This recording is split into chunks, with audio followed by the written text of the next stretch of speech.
This is Riverhead.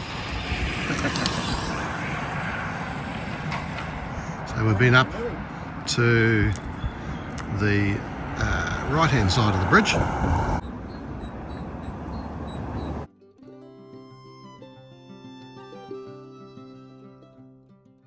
Harbour Bridge in, the best you could get is round the right. Well, this is the downstream side. So as I say, we had travelling light all the way up here to the bridge. Catmantoo stopped at the pub only just round the corner.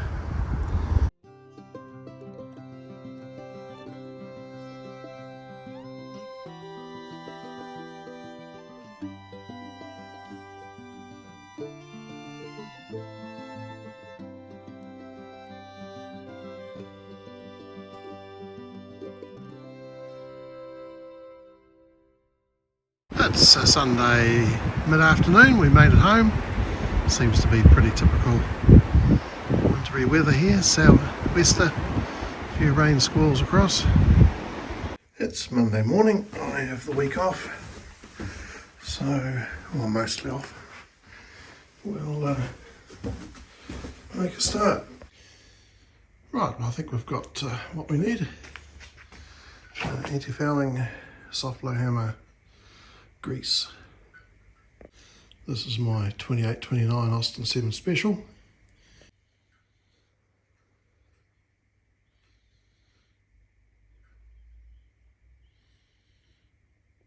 And it's got a supercharged motor in it, which made it unreliable. Here's the more standard motor. And we're just waiting for the bicycle bridge to come back down. I thought, well, I've got one more. The British Seabird Group had paid for all my costs and everything and accommodation, and I had a whole week available after I had spoken. And so one of the things that I did was to contact the people that I'd been fostered to in the 1940s.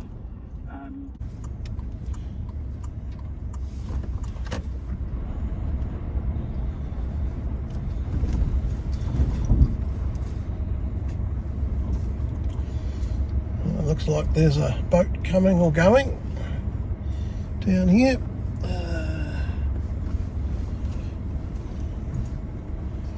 It's a red monohull, you can't see it.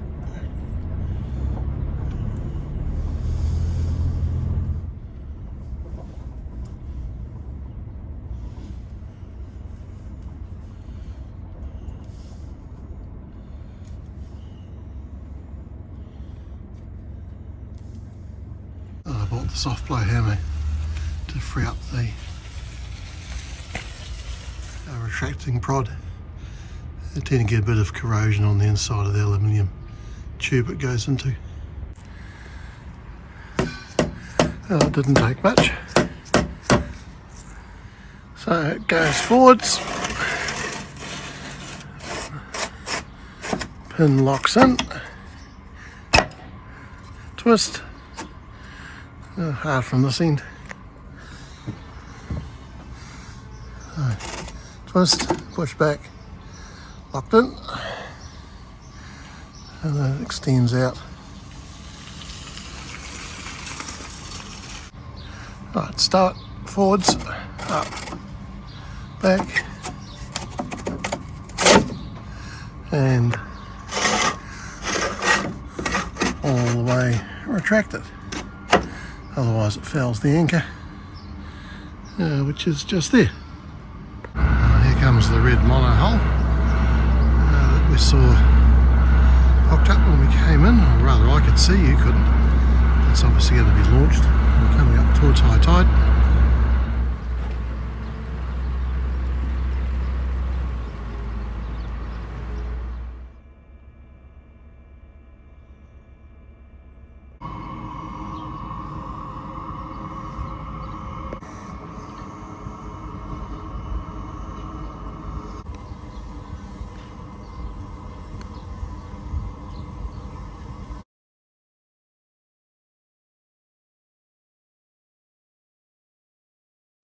It's much clearer oil on this side. Well, now we need to clean up the sail drives, so I'll make a start on getting rid of the growth from the water intakes. So there they are up there. There's a hole at the bottom, fortunately, a little crud out. So they're getting ready to lift Filado, the cat. Or maybe this one. Well, I've been shopping, so some oil. Saildrives take the same oil as the engines. $250 worth of stuff from Volvo, 2 O-rings, 2 oil seals at $100 each. So the starboard Saildrive, which has water in the oil, I'm going to replace the seals on the drive shaft, and then to deal with the corroding paint, some strip discs and some etch primer from Wind Fraser.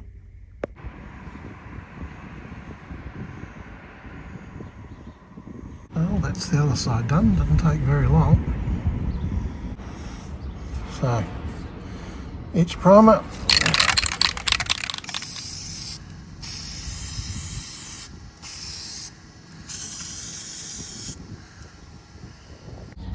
So we need to take out the carrier that's here, which has the bearing and the seals, and there's a Allen key socket header bolt there, another one down there.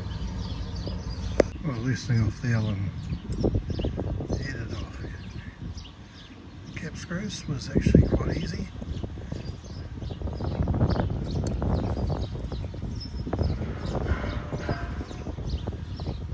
Getting the bearing carrier out might be a bit trickier. Well, Volvo have a special tool, which is a slide hammer, which screws on the end here. I'm using the universal tool, so you always need the right tool for the job.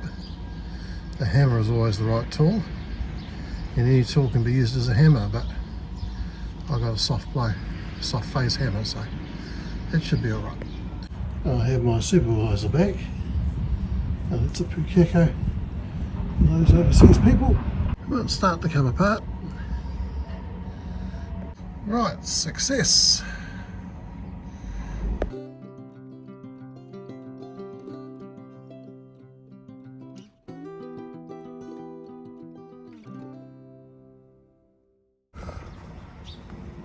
Now there's the hole. Right. Clean.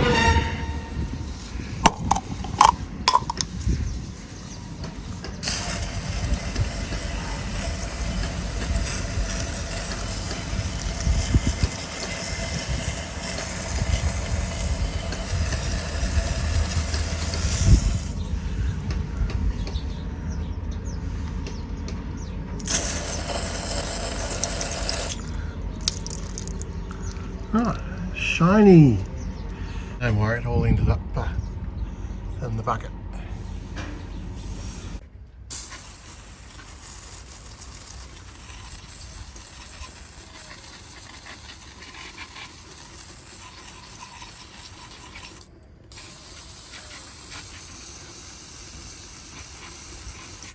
Oh, I'm just taking off the O-rings so I can give it a thorough clean. Oh, the bearing race still fine. There's those $100 a seal, Jesus. Surely there's something cheaper. And the roller bearing. This feels fine, and that one feels fine as well.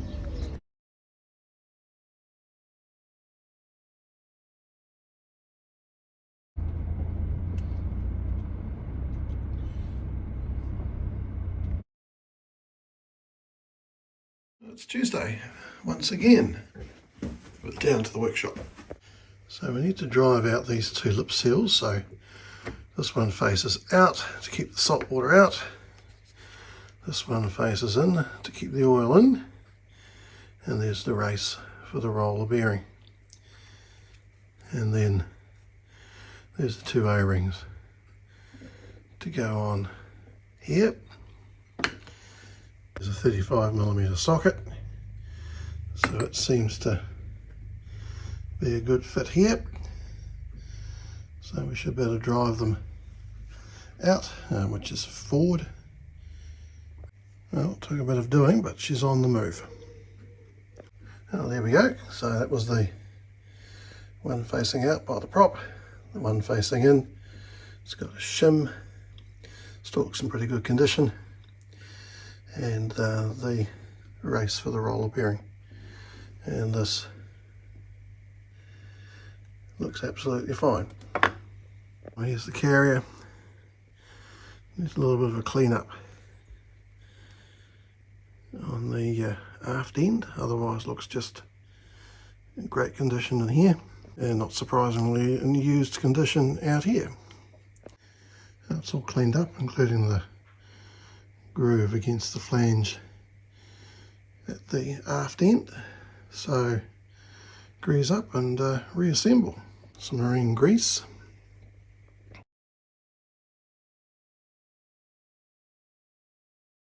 So here's the incredibly expensive $100 at Pop Seals. Right, first one goes lips out. I only took a few taps with the trusty socket. So there it goes. I did oil the edge of the seal as well as having greased the recess. Second seal's in. I put a bit of grease between the two so it's extruding out, which tells me the two are seated together. Now we have these two shims. I'm glad we don't have to replace bearings because it's quite convoluted setting up shims with new bearings. Right, well here's the outer race of the roller bearing. So it needs to be driven back to rest against the shims that I've put in. Pressed in a little bit, block of wood, hammer, and now brass drift. It doesn't have to go in very far, that just leaves the O-rings. I'll place it on the shaft here. Do my absolute best not to damage the seals in the process. Okay, too easy.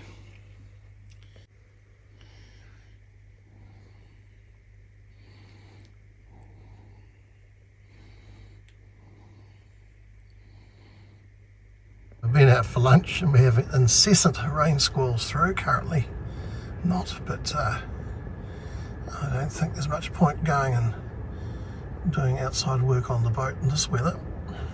It's Wednesday morning and I wouldn't say the weather has improved. So, strong wind warning, frequent rain squalls, not a good time to be doing outside things at the boat. Oh, here comes the next squall coming across. Rain leaving us in a few minutes. It's fairly rough out at the mooring.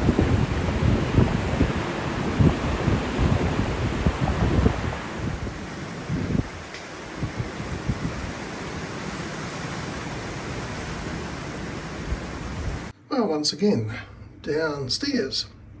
Well, let's have a look at the bait board mount. So I bought it in from the back of the truck yesterday.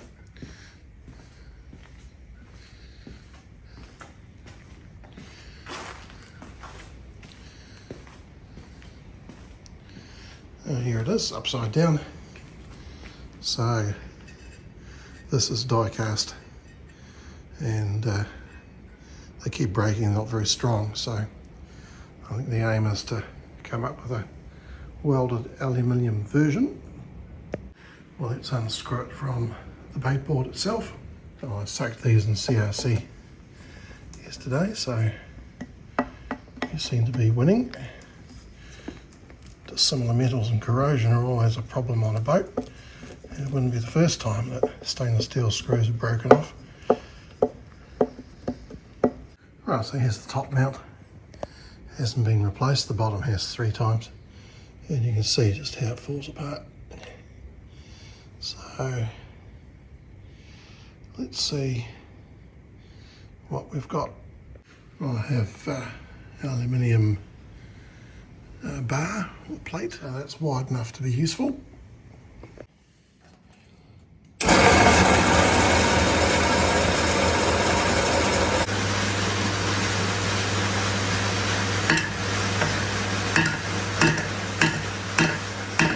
Well, surprisingly, I managed to get the ends off. So this is the old original top broken. This is the base I replaced last year. To make them fit, I had to put the pipe in the lathe between pipe centres and put a taper in. The original post was a crappy chrome steel thing that rusted apart after a year. So here's the lathe. It's an old belt-driven Sebastian.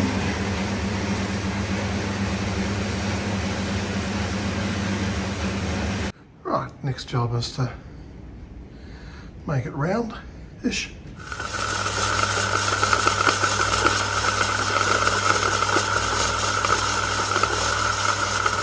And of course, as usual, it had to jump off the wheels. I'll have to pop it back on, which is a two-handed job.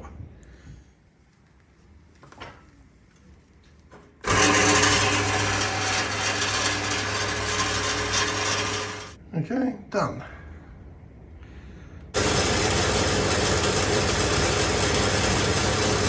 I've marked the centre. Right, 2.5 inch.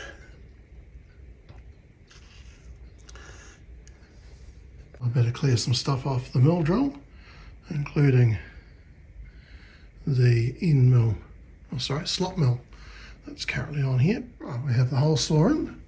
What's the speed like? That'll be fine. Right, I slowed it down because it was chattering a bit.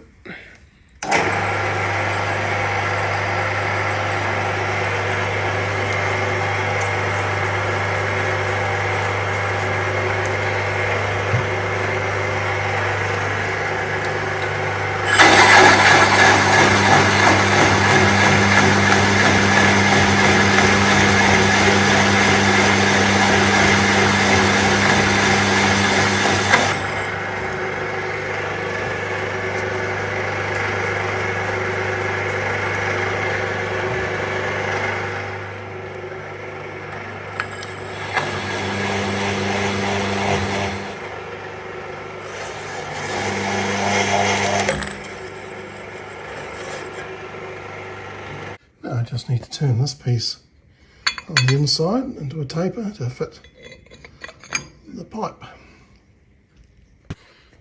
First I'll face off this side, or this end.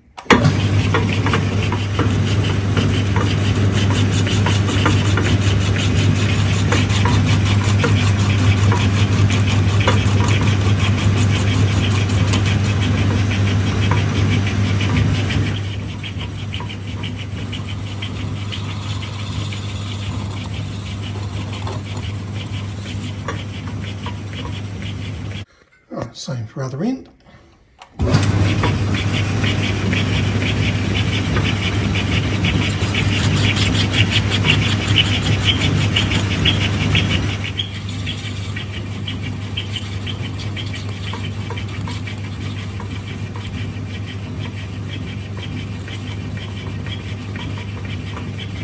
Now I need to set the top slide over for the taper, so there'll be a bit of trial and error because I have no idea what the degrees are. We'll start here and see how we go.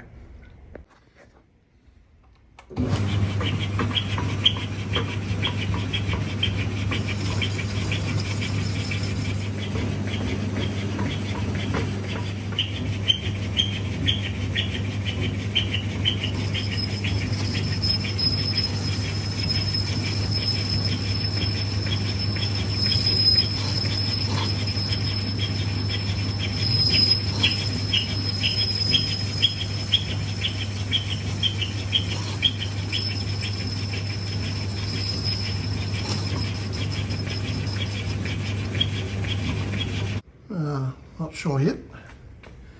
Need to take a bit more before we can actually get an idea. But if I start too steep, it's easier to then feather it down.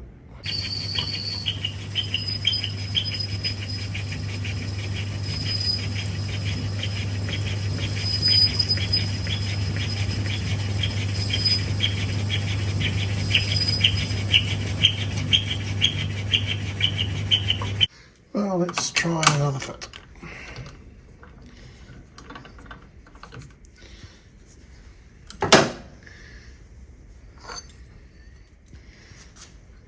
We need to reduce the taper a bit. Getting rid of the oxide might be a good idea, so I'll just use the body file. Once again, two-handed job. That's looking better, but I think a bit of emery to finish it off. Alright, well that's about 7.5 degrees. Still have a gap on this side. So, I think 5. Well, finally, it'll force itself on there. A bit of Duralac or Tef gel may mean it can come undone again. Well, it's now lunchtime. I think that looks pretty good. So we just need to weld into the plate after lunch. Now there's the bottom. Well, I wouldn't say the weather's got any better. Matter of fact, it's a stronger one. Let's see if we can do a time lapse. The last one I did was completely out of focus.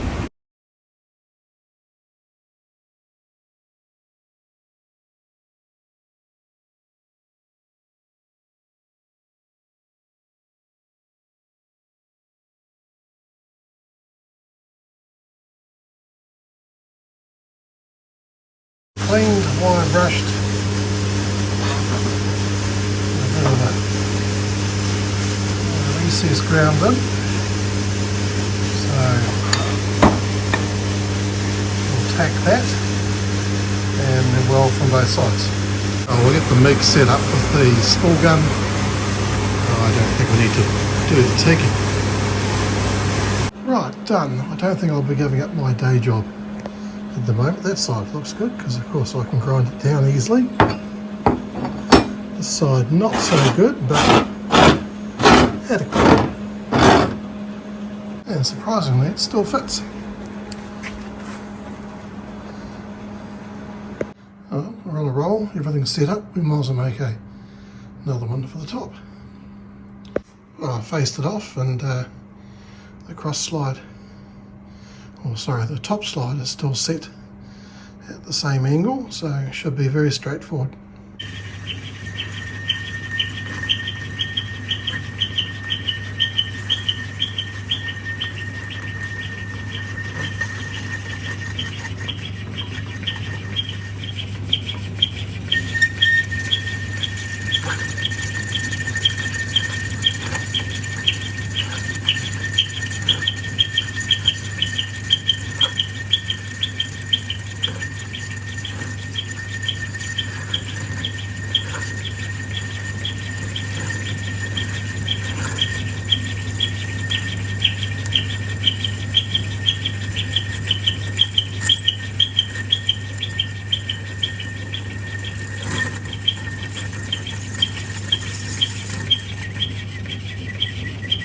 Second socket made, tight fit. Hang on, let's see if I can get it off. Here we go. Well, the plate at the top does not need to be round. The one at the bottom does to fit the existing blocking. So make it easy, keep it square.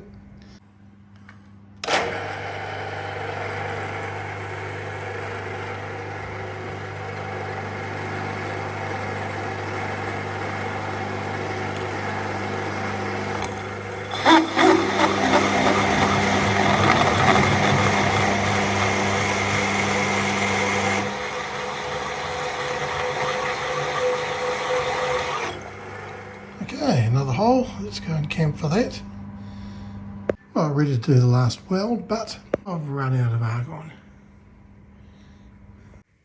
Well, I've drilled the mounting holes.